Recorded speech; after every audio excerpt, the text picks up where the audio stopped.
Hola a todos, buenos días. Gracias por acompañarnos. En unos minutos daremos inicio.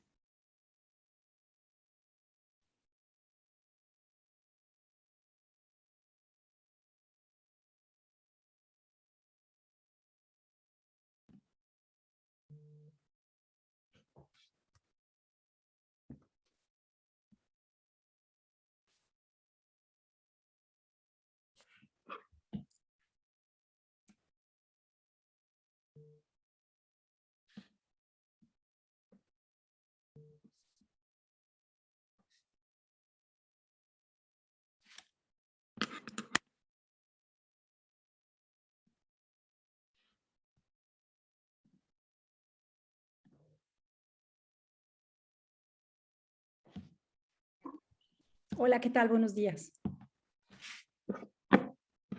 ¿Ya me escuchan? Hola, Farida, sí. Ok. Había tenido problemas. Ciao, ciao, piacere, Susanna. Molto piacere. Eccoci. Yo creo que podemos dar un minuto y damos inicio con nuestro segundo día de encuentro creativo. Benissimo.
Bueno, yo creo que podemos dar inicio. De todos modos, vamos a hacer una pequeña introducción antes de cederle la palabra a nuestra ponente del día de hoy.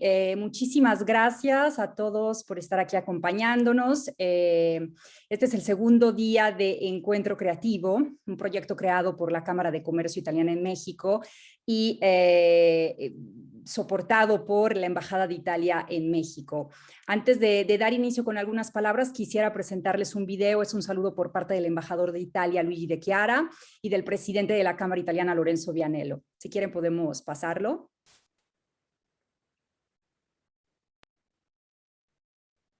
Soy Luigi De Chiara, embajador de Italia en México. Soy muy feliz de presentar Encuentro Creativo, una producción de la Cámara de Comercio Italiana en México con la Embajada de Italia. En México hay un potencial de talento creativo que me parece no logra salir de sus fronteras con la presentación de la oferta formativa de estas instituciones académicas en el campo de las industrias creativas italianas. Queremos ofrecer no solo la posibilidad de mejorarse de un punto de vista técnico, sino también de saber dónde van las tendencias, cómo se ha construido el éxito del Made in Italy, sobre todo en el sector del estilo de vida. Es un evento muy importante, Encuentro Creativo, porque da la oportunidad a los estudiantes mexicanos egresados de universidades o de institutos académicos de conocer la oferta educativa que hay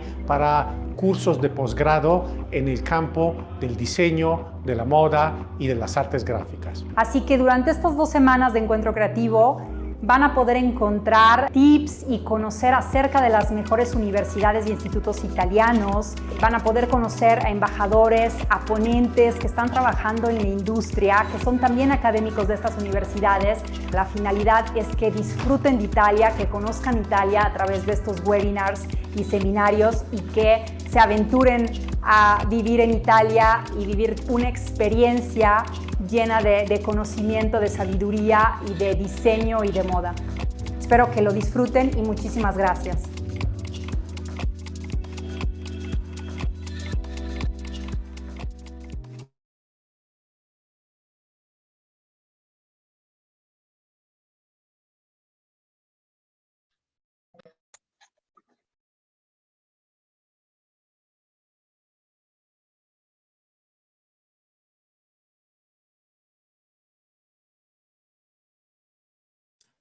Fariba, estás en mute. Tienes el micrófono apagado.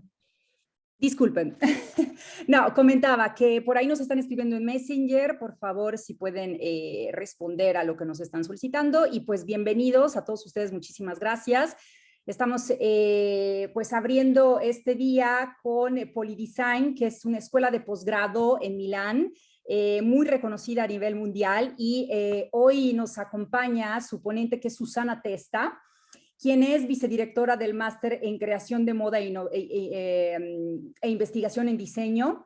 Su investigación se centra en la interacción e innovación tecnológica en el campo de la moda y pues nos acompaña hoy para hablarnos acerca de pues un tema que está a la vanguardia y que se titula Accessory Design, Creativity and Innovation. Yo le doy pues la bienvenida, le agradezco muchísimo por estar aquí, seguramente su plática va a ser muy enriquecedora. Y bueno, comentarles que ahí está el chat, estamos grabando la sesión en nuestro canal, va a estar publicada en nuestro canal de YouTube y al último va a haber una sesión de preguntas y respuestas, así que por favor no se vayan, quédense con nosotros e iniciamos. Por favor, Susana, adelante y bienvenida. Thank you so much. So thank you very much, Fariba, for this for your introduction. I'm so sorry, I'm not speaking Spanish. I understand it a bit, but I'd rather speak English, I would say. So good morning, because I know it's morning there, and good morning, everyone, and welcome. First of all, let me thank the Italian Chamber of Commerce and the Italian Embassy in Mexico for this great initiative. And of course, thanks a lot to you all for joining us today. So I hope this is going to be something interesting. So I'm Susanna Testa. I am assistant professor at the design department of Politecnico di Milano. And I am the coordinator of the master course in fashion creation dedicated to accessory design. This is a master developed by POLI.design in collaboration with Milano Fashion Institute. And I'm gonna today give you let's say some pills of what we actually do, of what we consider accessory design here in Milan at POLI.design. So let me share the presentation with you. Tell me if you all see it correctly. 1 second. Okay. Should be fine, but tell me if you see it. Yes, okay. we see it, Susanna. Okay, yes. Super. So I would like to start this presentation with a sort of a bold statement. So today, fashion is manifested by accessories. Let's find out why together. So let's see why together we can say that. So here you can see a painting. It is a painting from 1600, so we are going back in time. And this painting was done by Bronzino. This is Eleonora of Toledo and her son, Giovanni de' Medici. And Bronzino's style was famous to have a very maniacal care over clothing, and I would portraying even the most apparently insignificant details, really described with an extreme care, as you can see it here in the painting. Here we have some other examples, no? So you see 2 other paintings still from him, but what you can see, no? Even if Bronzino depicted here Eleonora of Toledo in a very formal attire, also adorned with many jewels, in all these paintings, accessories are for sure very present, but they are an actual clear complement to the dress. So while the dress play the role of the main character, accessories are in a way a sort of a complement to this main character. Then here we have right next to Eleonora of Toledo, we have a picture portraying Anna Dello Russo. So maybe you don't know Anna Dello Russo. She is very famous in Italy. She's an Italian journalist. She is the creative director of Vogue Japan since 2006. And she is today one of the most popular fashion icons. These two images clearly show that the strategy of the elegance has been sort of completely reversed. So we have on one side opulent dresses of Eleonora of Toledo that in a way have sort of given way to minimal and simple clothes in favor of accessories full of value and self-display. What is actually happening to fashion is that luxury and status symbol today pass through accessories, making fashion more affordable and democratic. Here we have another example. Now, so we have garments that are worn regardless of the type of occasion and acquire a different kind of connotation thanks to accessories. And at the same time, with the involvement of ready-to-wear pret-a-porter signatures, the creative investment in the accessory sector has led to an increase in the variety of accessories, which now follow the seasonality of garment collections. So just think of yourselves, if consumers once bought a purse every 3 years, today consumers purchase at least 3 of the same item in a year. If before a piece of jewelry was meant to last forever and passed on to the next generation, now jewelry may follow the same pace and the same seasonality of fashion. But first of all, let's just 1 second clarify what accessories are. So accessories for sure are considered something subordinate, something that you add on. So commonly, in fact, according to the meaning, the accessory would have a function of completing something without being strictly fully necessary. In the field of clothing, however, the type of accessories struggle to have a super clear definition because the products that belong to this very category are many and also very different in terms of appearance, use, and also of production methods. The category of accessories features for sure shoes, bags, gloves, belts, scarves, neckties, hats, socks, jewelry, watches, and glasses. So we have for sure very broad kind of items. So definitely we can consider it a sort of a wide category and broad category. Also, a quick analysis of the market data really confirm that what we have just said earlier and confirm the role of accessory today. So indeed, if you look at the incomes of the most important fashion brands, these are coming from accessories. Here you can see some data provided by Statista related to this year's value share of the personal luxury good market worldwide in 2020, all divided by product category. And what you see here is that the 50% of the total is occupied by accessories. Again, if we look at the revenue share of one of the most important fashion groups we have, that is the Kering Group worldwide, still in 2020, again divided by product category, once again, I highlighted it, we see that the 78% of the total is occupied by accessories, so leather goods, shoes, watches, and jewelry.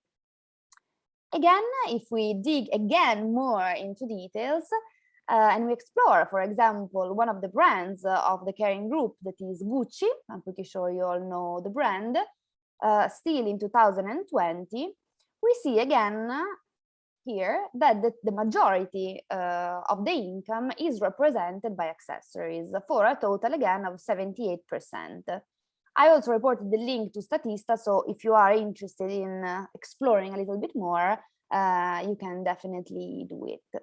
So all this data that we have just saw tell us that accessories are therefore a fundamental vehicle to a brand identity. And it is really no coincidence that very many brands at an international level have over time extended and supplemented their offer with brand extensions that would include accessories. I have given here the example of Versace and Armani. So both brands started their production in the clothing sector and over time have made their offer more inclusive, democratic and pervasive, really thanks to the introduction of accessory line. But really shifting to a consumer perspective, which is also yours, let's say, on an everyday life basis, shoes, jewelry, bags, and hats are really today the label of style and taste. They are the symbols of distinction and identity, and really a way to tell a lot, to tell a lot about who we are and about people in general. So accessories are a really integral part of personal branding of individuals. So we have taken some famous people as an example, no? So indeed, some accessories have been so iconic in the collective imagination that they are instantly recognizable. So here we see this very synthetic sketch, no? We see these round specs. So now we cannot have an interaction, but if I would ask you who we are talking about, probably you would be able to tell me and recognize the person behind this sketch, no? So it is, for example, the case of John Lennon. So John Lennon specs. So this the Beatles member was rarely seen without his small circular specs on his face, and really over time became something iconic. Or we have another example regarding accessories as a personal branding mean is that of Iris Apfel. So she's known for her like very bold style, full of bright colors, loads of jewelry, and really plenty of prints. But that one accessory that she always would wear as a trademark are these oversized black-rimmed glasses that she would always wear. Or we can shift from glasses to gloves, no? So we have another iconic accessory are the gloves, the motorcycle gloves that Karl Lagerfeld used to wear. So the fashion designer always had a pair of motorcycle leather gloves added to his look, whether they were studded or bejeweled, and they became iconic of his branded and his personal branding, no? Then we have also some interesting partnerships, so spontaneous partnerships that have been created between prominent identities and brands. So an interesting story is, for example, the one that is related to Gucci's Constance bag. So in 1958, Gucci released a bag. It had it still have a unisex cut, and it is made of a very malleable leather, and its name was Constance. But then a few years later, in 1964, Jackie Kennedy Onassis opened the door of a Gucci store and walked in. She bought not one item, but she got 6 different Constance bags, and she would wear it everywhere and making it like a proper legend. So some year later, Gucci paid tribute to her and renamed the bag Jackie O. So you see also how accessories can become not only the witness of someone's identity, but really can become something that creates a sort of a merger between the personal branding of, in this case, we have Jackie Kennedy and Gucci.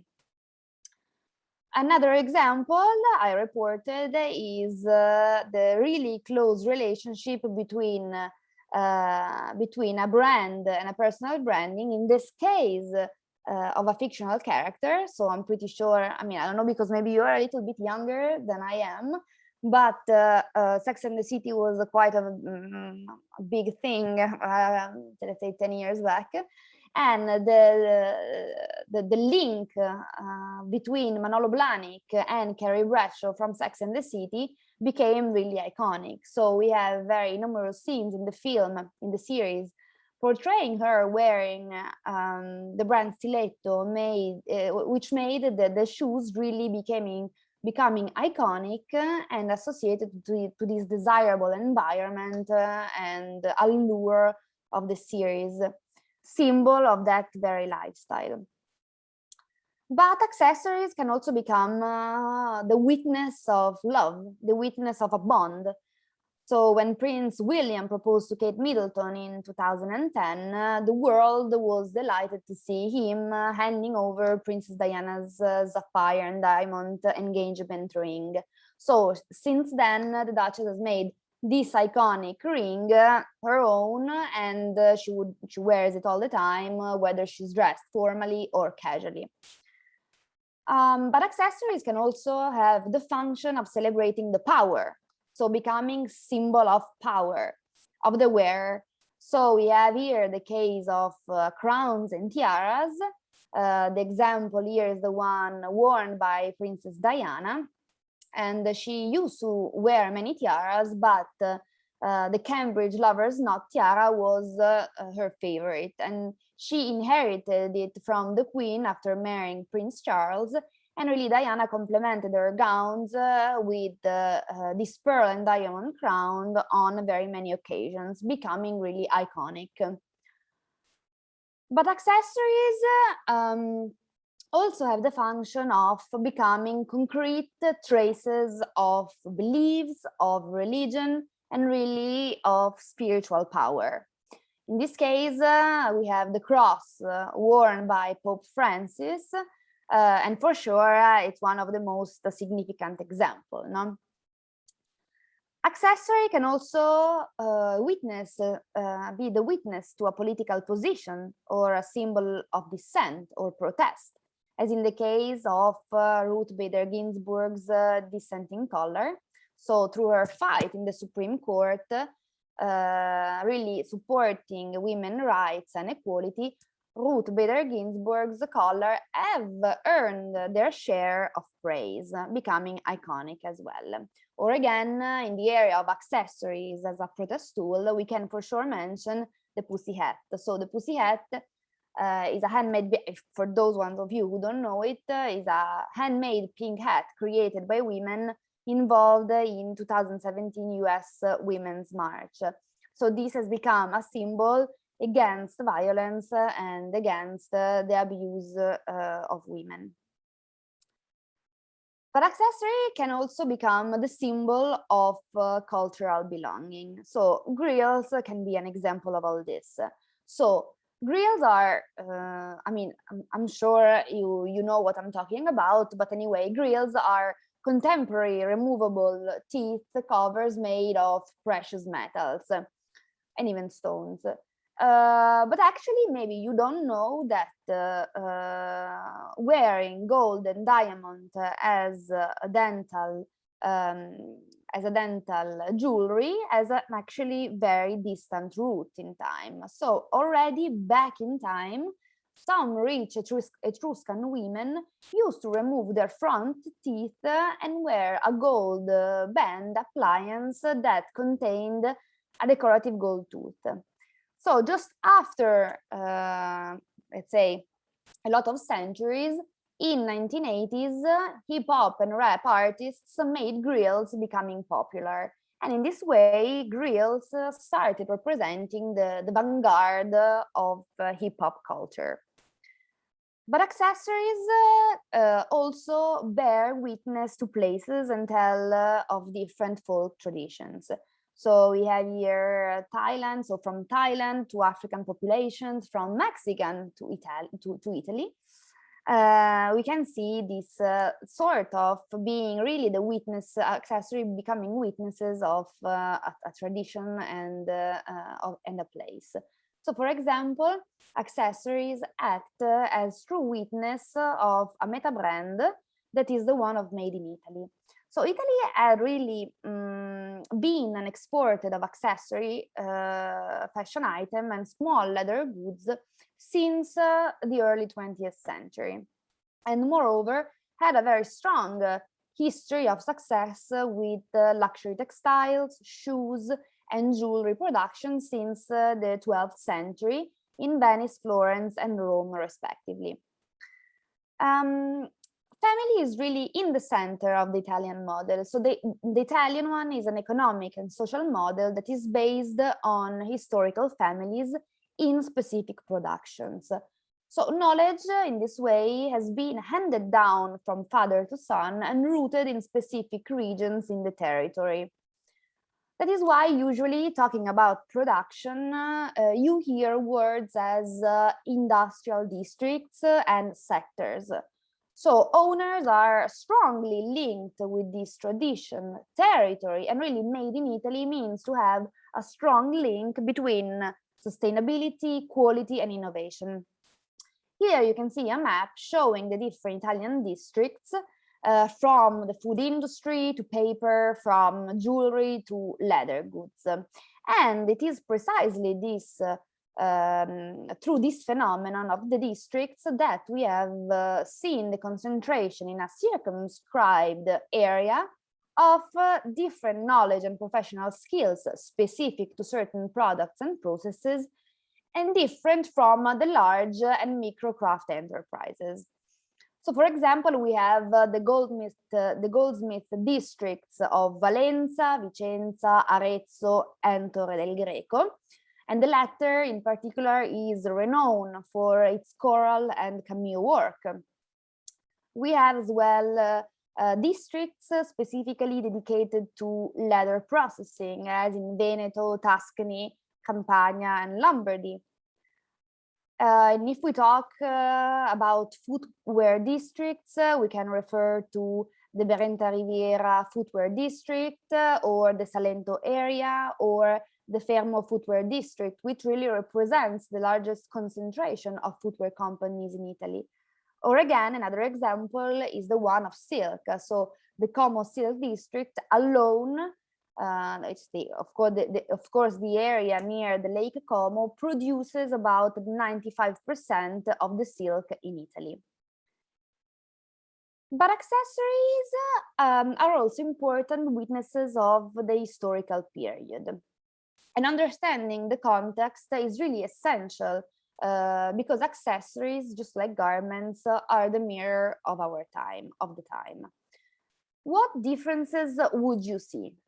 Of course, you cannot reply, but you can ask. You can reply mentally to yourself. So, on one side, okay, we see a pretty big differences. No, so on one side we see we have a Van Gogh painting on the left that tells us about the peasant life, so agricultural farming life, and really the painting speaks to us. Now, standing before the work, we suddenly find ourselves in a different dimension from the one that we are commonly used to.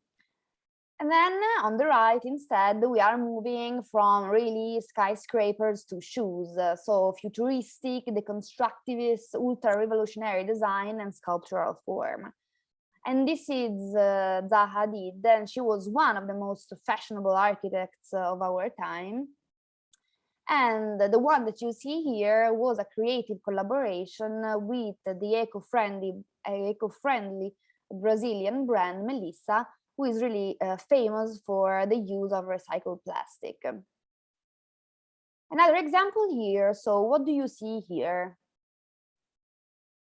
So it will be probably a bit difficult for us to decode what this is, because it belongs to a distant historical period to which we are not really accustomed. So we will find it hard to decode its use and attribute even a value to it. No? I can tell you that this is a chatelaine. It's called chatelaine, and it was an accessory used by the ladies in 19th century. The term really indicated the lady who would wear it, the lady of the castle.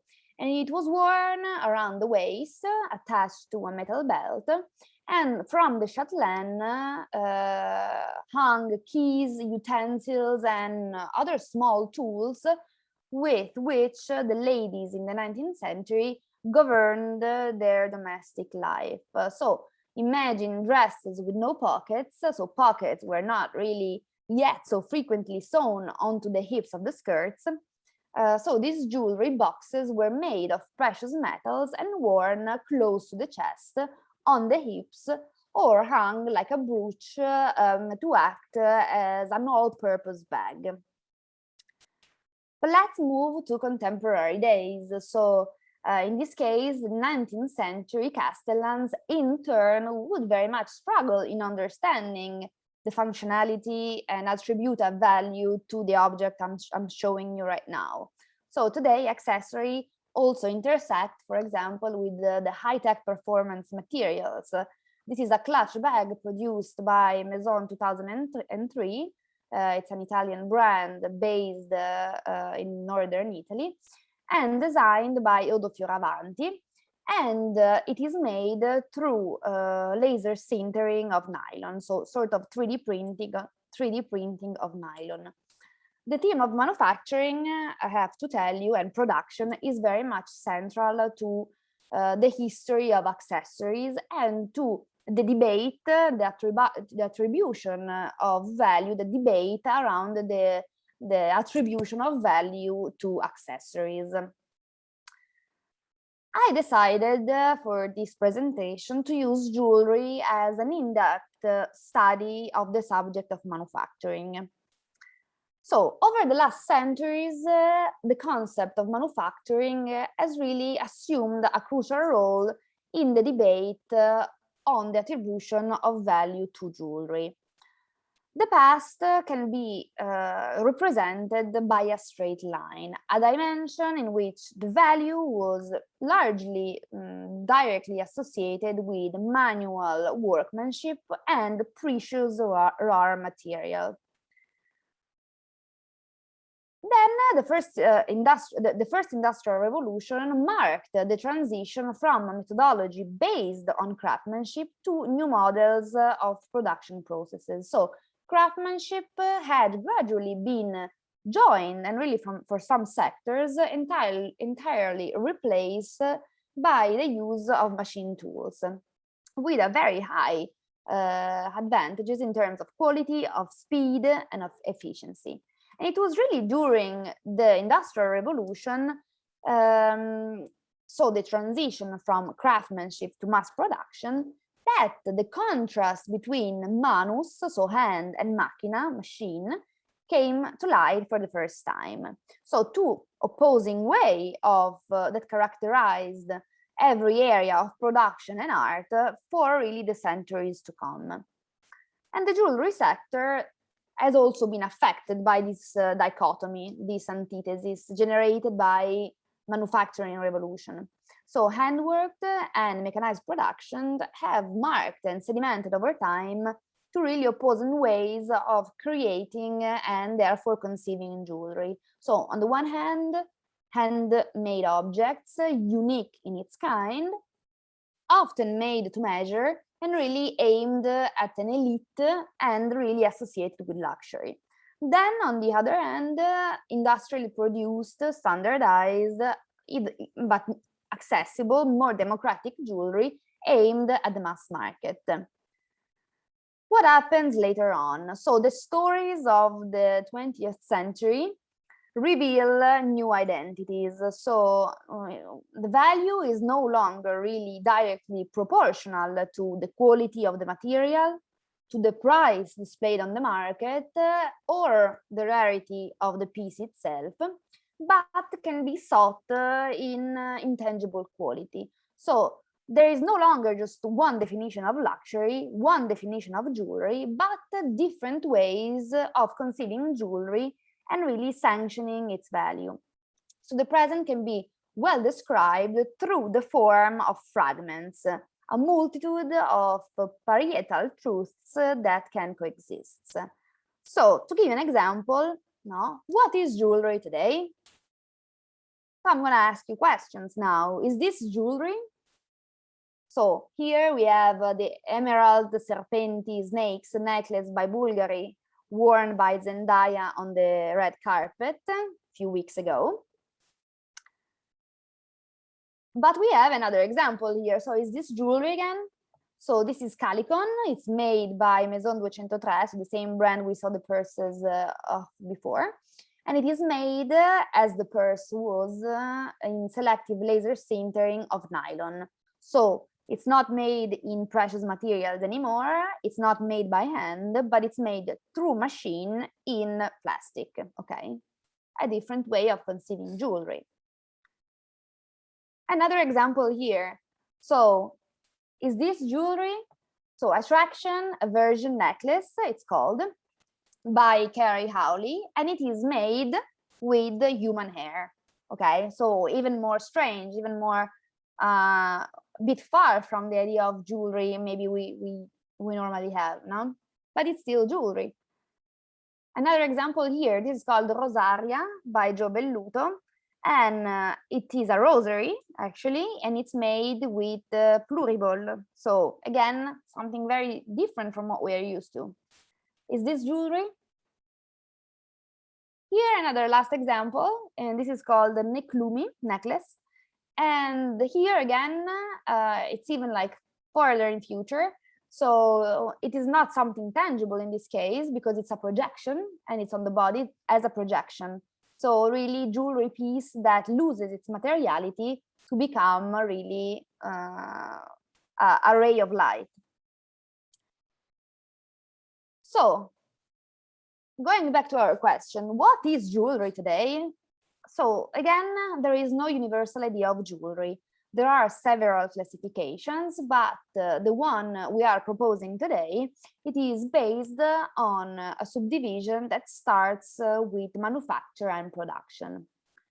So, given the extension of meaning of craftsmanship from the unique piece to serial production, the manufacturer defines 4 different contexts in the contemporary goldsmith panorama.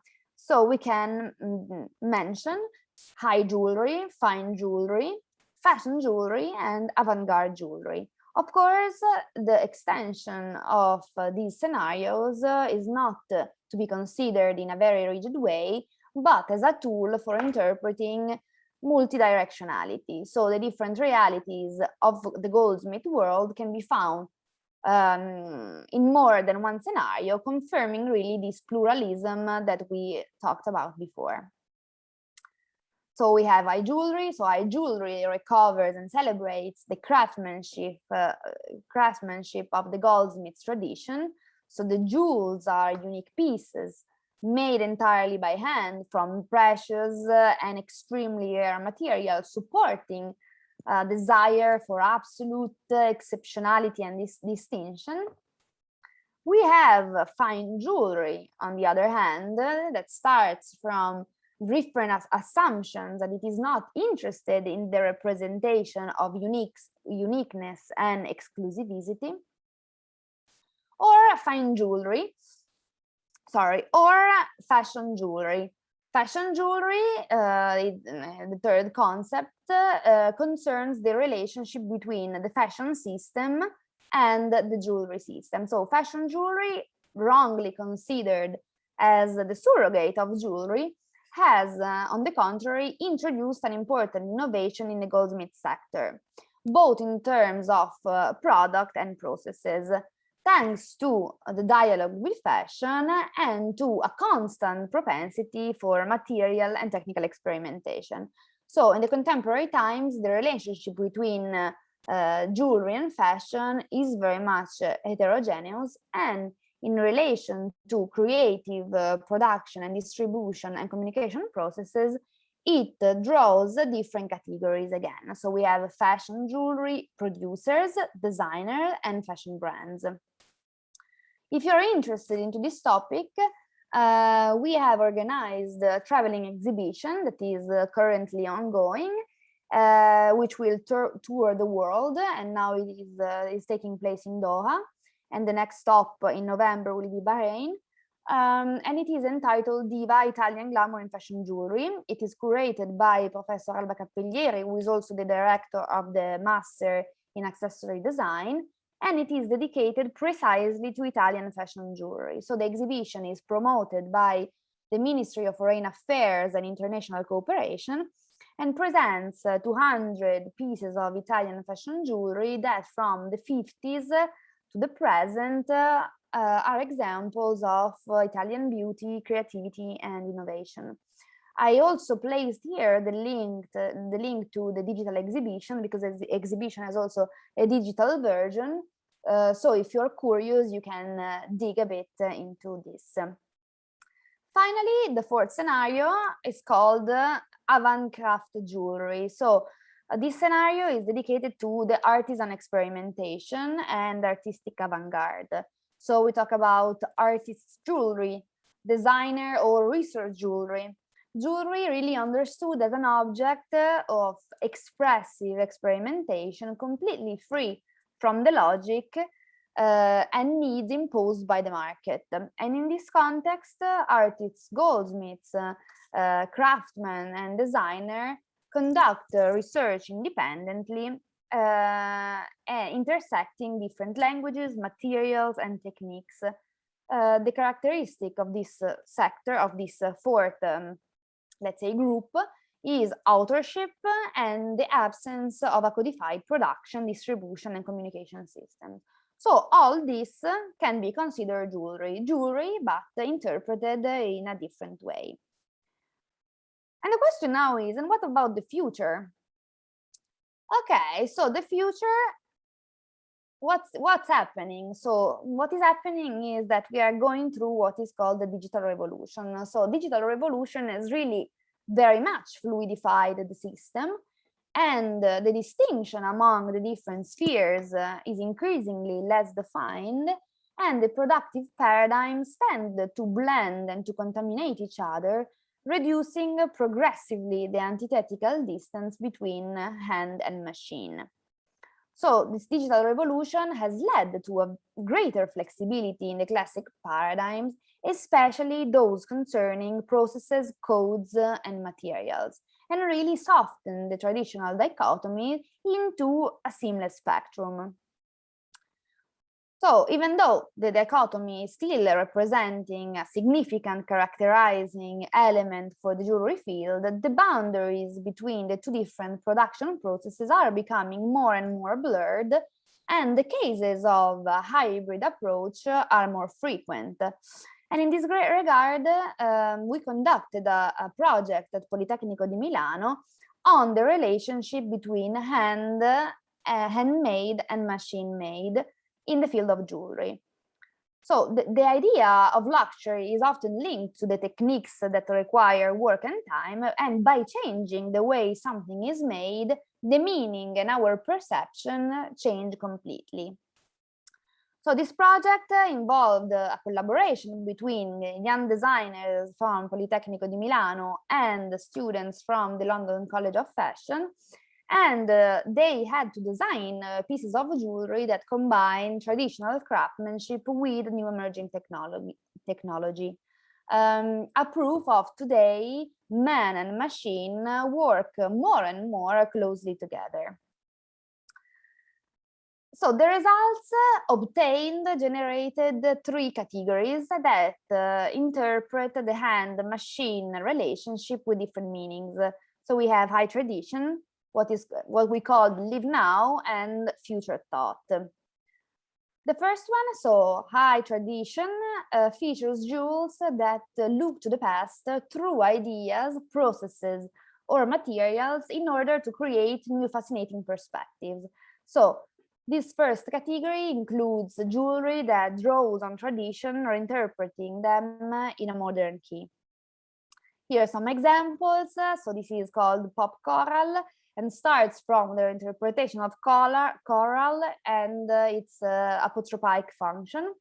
And the necklace is made of coral-shaped laser-cut modules that can be composed as desired by the end user. So in this case, tradition is also linked to a more modern concept of customization. Or another example of this first category is the new contact necklace that combines hand smock stitching with the 3D printing technology, creating a continuum of forms through the union of machine work and human work. The second category is called Live Now. So Live Now talks about a present created ad hoc specifically for each person. So the piece of jewelry becomes a manifesto to show yourself to the world.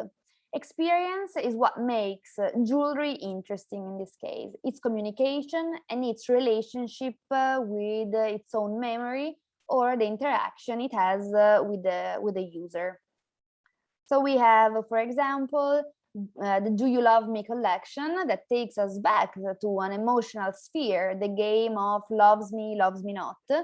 So delicate laser cut brooches feature petals that can be frayed as in the game between lovers, so modifying and customizing the appearance of the final object. Or again, to the second group, we have the Semblance Necklace that uses a 3D scanner to create the human body, to replicate the human body and freeze a moment in time, making it digital and then 3D printable, so that you can always carry around a physical memory of your now grown body. The last group is called Future Thoughts. Future Thought is about futuristic suggestions that tell us lights and shadows, but also humans and machines of a future that can be even not so far away.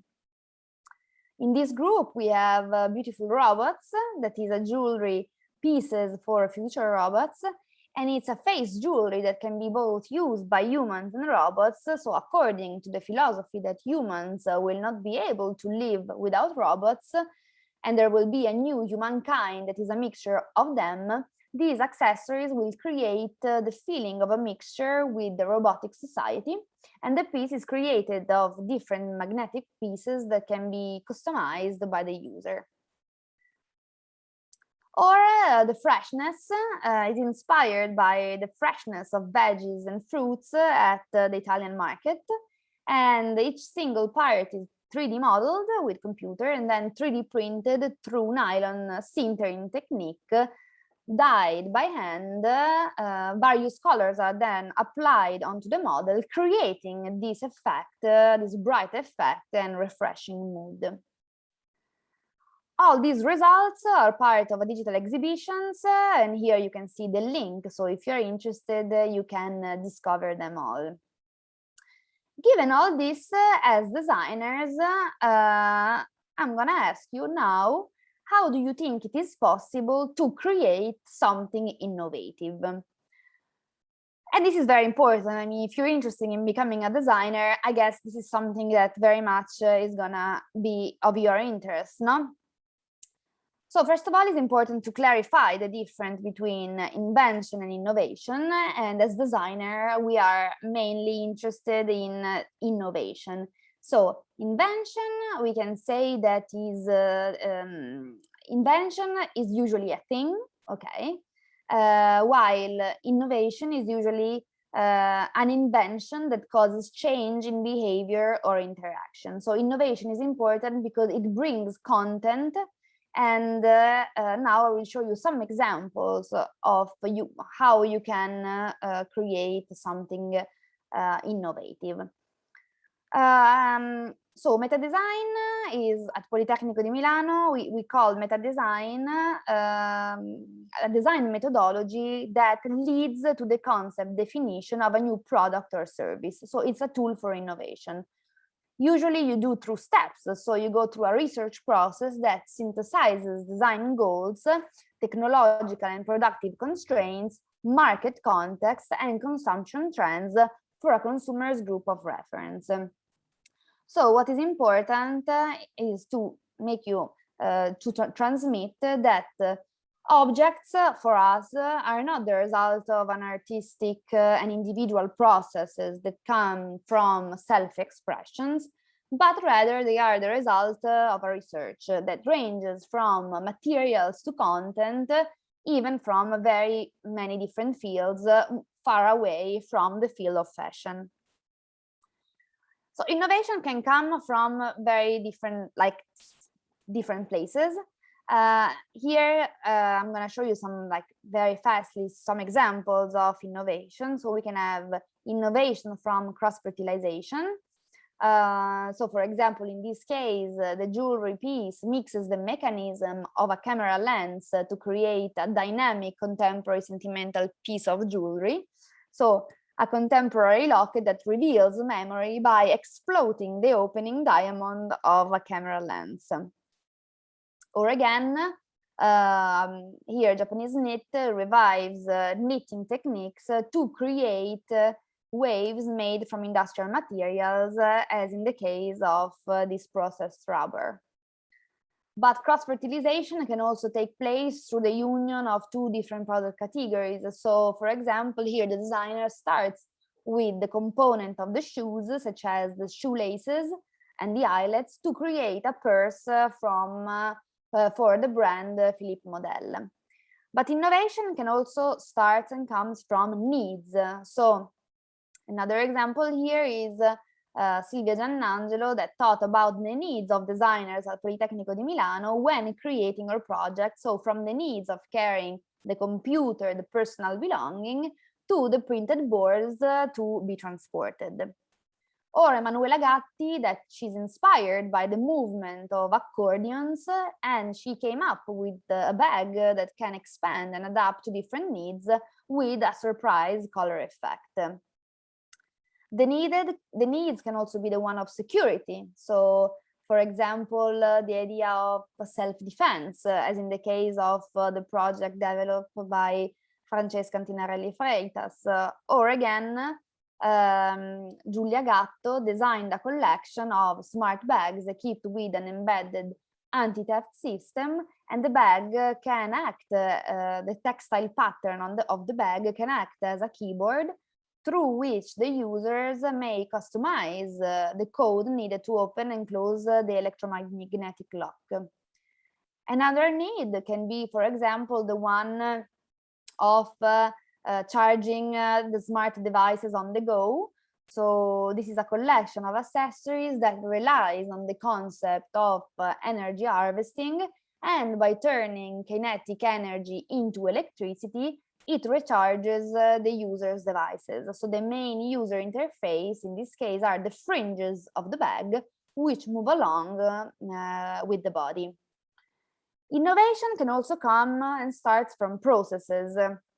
So here we have a jewelry piece designed by Beatrice Rossato that plays on the concept of 3D printer resolution.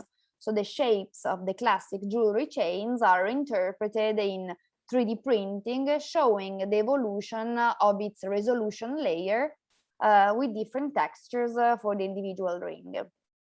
Or Chess Illusion by Camilla Benedetti exploits the combined action of printing and laser cutting. So the idea behind the collection is the reinterpretation of fringes to create an optical effect. Again, lastly, we have innovation from behavior. So an example here is, for example, the use of earphones. So Twirest, the project, starts from the earphone cable passing through the holes, okay, usually are all intertwined. So in this case, the jewelry piece helps the cable to stay fixed and ordered thanks to the holes. So you can create different design passing through the different holes the piece of jewelry features. Or on the other hand, Merkin plays on the theme of memory and with associated behavior. So color rubber bands can be woven together in different ways according to the things to be remembered. Embrace starts from the new behaviors generated by the use of technology, so in particular, the way of carrying laptops, so embracing them. So the ambivalence of the term skin, human skin, and the computer case tells of this embrace, of this hug. And lastly, we have Sofia Martinelli work, and she talks about new digital behaviors. So a new way of interacting and also a new occasion of use. So jewelry in this case loses tangibility to become a digital ornament, a filter. So to conclude, the method that we teach at Politecnico di Milano is really about a way of approaching design that is not based on individual genius, but is instead based on rational creativity, rooted in research and well-codified phases that allow students to start from a problem, break it down into smaller parts, and really identify feasible and innovative solutions. If you're interested in giving a look to what we actually do, I mean, all the projects I showed you in the last part, so how to become innovative, were all the students' works. But if you are interested in knowing a little bit more on what we do, you can check our Instagram page. You can also like contact us for any doubt or any curiosity you might have. And thanks a lot for listening to me. And if you have questions, even now, I will be very happy to reply and to give you tips if I can.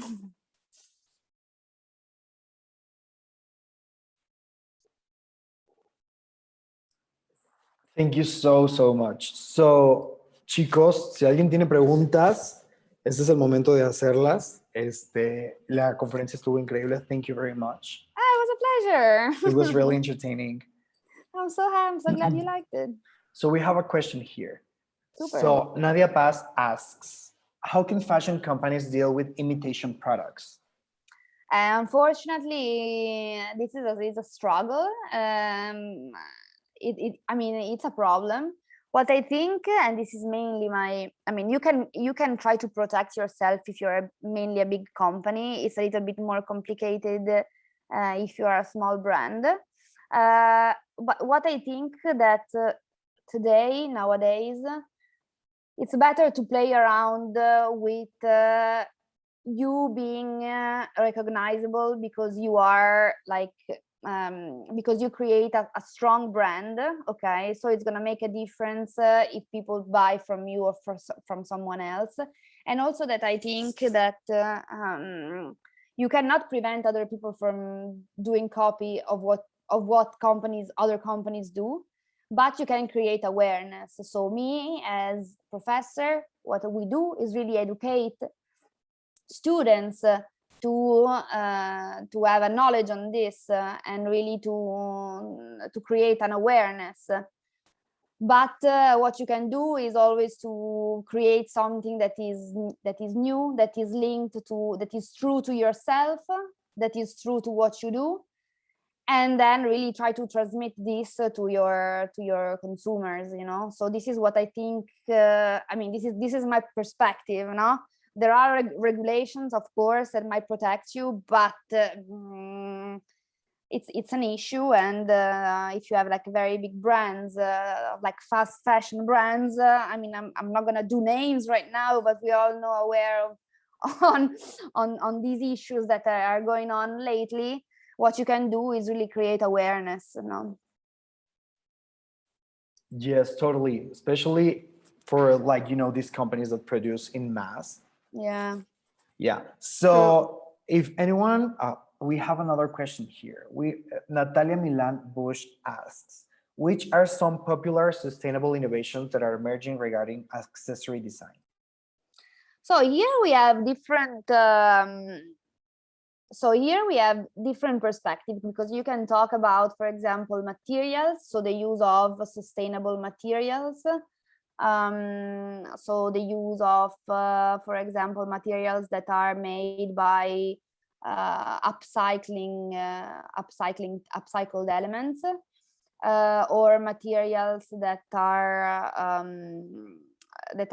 made by biodegradable materials as well. So the exploitation of this kind of materials, but as well I really very much like, for example, all those brands that try to give another perspective on the idea of consumption.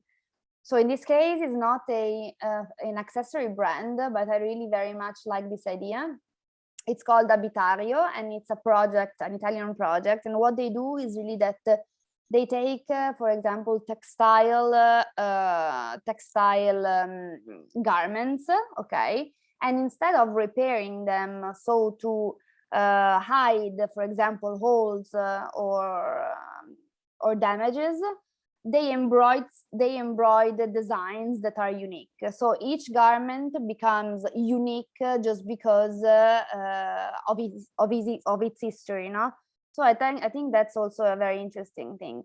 Or another idea is, for example, like small brands that are working, for example, on giving a second life to objects that are like, for example, discarded fabrics that big brands do not use, and they try to create something out of that, for example. Or other sustainable brands, such as, for example, Simi. It's a jewelry brand, and what they do is that they're sustainable because they are, let's say, socially friendly, let's say, and they work with the ladies that are, let's say, had been abused in their history. And what they do is that they teach them work, and they create this heart-shaped jewelry that has become the symbol of, you know, this idea of women that are able to become free thanks to the possibility of learning a job, no? And I think a second learning. We have a couple more of questions, but I would like to introduce Norika Ramirez so she can give us her testimony studying in POLI.design. Norica, ¿estás ahí? Hola, sí, aquí estoy. Voy a prender mi cámara 2 segundos. Hola. Hello. So maybe you can do it in Spanish so everyone who is here in the conversation can understand completely what you're about to say. But, right. Ok, sure. Bueno, yo me llamo Norika, me dicen Nori. Yo estudié la maestría en diseño de accesorios justo en el Politécnico de Milán y bueno, para mí fue una experiencia muy, muy importante. Sobre todo creo que esta parte, no sé si, bueno, a lo largo de la conferencia se dieron cuenta. Nosotros como mexicanos siento que estamos como muy acostumbrados a ver el diseño como todo, ¿no? Desde el concepto, desde toda la parte de producción, estamos acostumbrados a aprender muchísimo sobre las técnicas de cómo se hacen y en cualquier parte del diseño, ¿no? Sea diseño textil, en mi caso yo soy diseñadora textil, pero pues también en el diseño de moda y también en el diseño industrial, en el diseño gráfico, siento que nuestra educación es como muy enfocada a que podamos hacer absolutamente todo y siento que en ese proceso como que dejamos un poquito de lado esta parte de explorar mucho más como nuestro propio estilo como diseñadores, esta observación de pues en parte como las tendencias, ¿no? Para crear, como decía Susana, en base a necesidades, en base a la evolución de la sociedad y bla, bla, bla.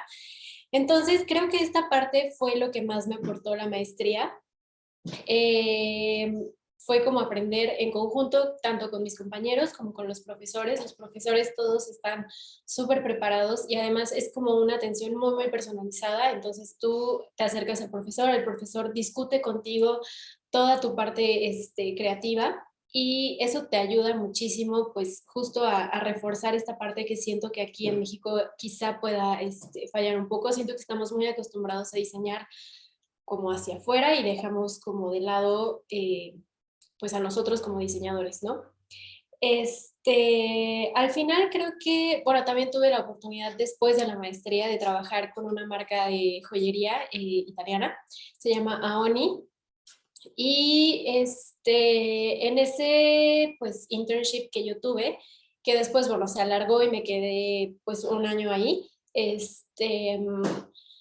pues bueno, aparte de trabajar con las diseñadoras pues de la mano y ayudarles como en esta parte de toda la producción de las colecciones, tanto en el diseño como en todo, pues yo me encargaba muchísimo de la parte pues de la producción, entonces aprendí muchísimo también de los artesanos y pues todo, ¿no? Poco a poco también me fueron dando como más responsabilidades, pues trataba también como con clientes, con proveedores, con todo, ¿no? Entonces al final creo que esto crea como una experiencia muy, muy inmersiva en el campo pues del diseño, ¿no? Y al final cuando yo regresé a México fue como traer esta enseñanza que yo traía en diseño mexicano, digo, el diseño italiano, pues a combinarlo con esta parte del diseño mexicano, que si nos damos cuenta, pues también es algo como digamos muy parecido. Nosotros también tenemos como muchísimas tradiciones, muchísimos artesanos, muchísimas formas de producir, tanto en textiles como en metales, como en muchísimas cosas, muy parecidas al diseño italiano. Y al final, pues también te ayuda, y a mí en lo personal me ayudó muchísimo a valorar mucho más esta parte en el diseño mexicano y a tratar de explorarla mucho más también. Entonces, pues bueno, esa fue como mi experiencia. La verdad fue una experiencia maravillosa, algo de lo que no me arrepiento y bueno, creo que fue realmente la experiencia más valiosa para mi carrera y sobre todo para mi formación como diseñador. Y ya. Muchas gracias. Pues sí, chicos, ya vieron el testimonio que nos comparte Norica. Yo creo que es muy interesante siempre como tener esta nueva perspectiva también, digamos, hablando desde la universidad, pero también desde los estudiantes. So, Susanna, can we have a couple more of questions? Yeah, sure. So on that same note that Nori was talking about, one said, Sarai Mirele said, what do you think about luxury brands? They mostly keep an artisan and traditional process. Do you see innovation on those brands? Yes, they do. Of course, like big brand, like luxury brand. Like, I mean, it would be interesting to understand if with luxury brands, you imagine like the big firms. Of course, it's a little bit more difficult for big firms to modify their entire processes and system and organization and move. You know, like smaller startups, so smaller brands have issues as well, but they're more agile. They can adapt more easily to the differences and to, let's say, even modify their path along the way. Luxury brands, they are now trying to, they of course renovate and innovate. We do a lot of projects as well with big firms, mostly on storytelling. And what they're doing is as well really trying to at least clarify a lot, like make their product more traceable, their, let's say, value chain more transparent. They're working a lot on this. They have to have certifications. So of course they are. What is true though is that they are also working, some big brands are also working with, we are also doing projects related to lab-grown diamond as well. So it is true. Of course, imagine that a big luxury brand is a little bit slower in their internal processes than a smaller brand. So this is for sure a thing. And then also even Bulgari, for example. No? So Bulgari, maybe we associate Bulgari with a very traditional brand. But think that, for example, maybe you know that because of high-end pieces and, let's say, very precious stones. But, for example, Bulgari has started adopting and using the tubogas, which is a very particular way of creating, let's say, flexible metal, okay? Already back in mid-20th century.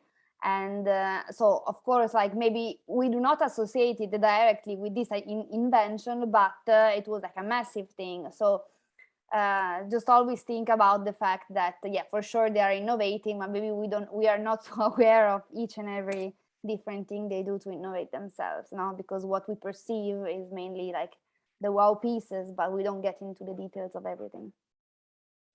That's amazing. Thank you so much. Well, there you go, guys. You see how even the little details as accessories have like, you know, a big like industry around them and a huge story, just like she presented in the webinar. So thank you so much again, Susanna. Thank you so much. Thank you, Arturo, Nori. and thank you all. Yeah, so Gracias. Ay, perdón, ¿puedo agregar algo rapidísimo? Claro, Bueno, claro. no sé, les puedo dejar aquí mi mail o algo así, por si tienen alguna duda sobre la maestría, algo que les gustaría saber, pues igual me pueden escribir y yo también los puedo como orientar, igual no sé si, o sea, tengan dudas de cómo es irse para allá, documentos, trámites, cómo es encontrar allá casitas y esas cosas, o sea, con gusto yo los puedo ayudar muchísimo, entonces les dejo aquí en el chat mi mail, ¿va? Sí, claro, eso es increíble porque justamente eso es, digamos, a lo mejor de lo que casi no se habla cuando estamos pensando en estudiar en el extranjero y es una parte muy importante. Muchísimas gracias, Nori, y si quieres deja ahí tu correo en el chat Ok, para ya se que... los puse, pero, ok, bueno, ahorita acá está, ya, es que creo que solo se lo mandé a Liche, pero ahorita se los mando a todos. Perfecto, Sí. vamos a pasar a menciones a nuestros patrocinadores. Ok.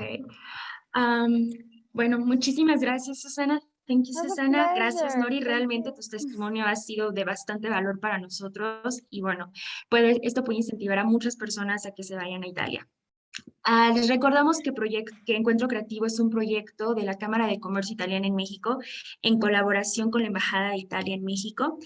Además de que, bueno, agradecemos a nuestros patrocinadores, Fénix, patrocinador oficial de esta primera edición, Seña, Yamamay, Scavolini, Ferrero, Amoretti Brothers, Yaletti, Campari, Ferrari, San Pellegrino, Restaurante Capricho, Secretos del Vino, Riddle y Grupo Berlingo.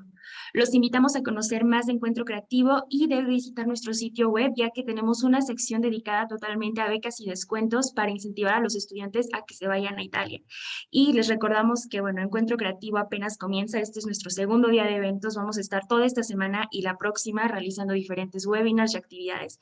Así que los invitamos a que nos acompañen en las actividades. Muchas gracias.